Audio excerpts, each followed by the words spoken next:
পশ্চিমবঙ্গের বিধানসভায় ভাঙড়ের বন্ধ থাকা গ্রন্থাগারগুলি পুনরায় চালু করার আবেদন জানালেন ভাঙড়ের বিধায়ক নওশাদ সিদ্দিকী। মাননীয় সদস্য মোহাম্মদ নওশাদ সিদ্দিকী।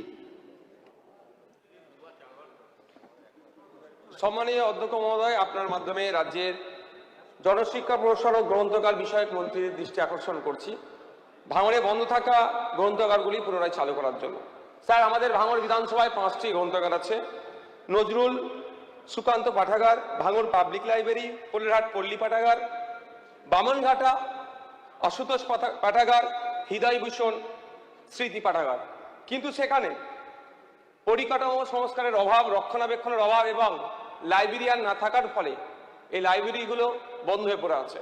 স্যার, আমি নির্দিষ্টভাবে আবেদন করব স্থায়ী স্টাফে নিয়োগ করার জন্য, পরিকাঠামো উন্নততর করার জন্য এবং আধুনিক যুগের সাথে তাল মিলিয়ে ডিজিটাল পরিষেবা প্রদান করার সুব্যবস্থা করার জন্য। ধন্যবাদ স্যার। ধন্যবাদ।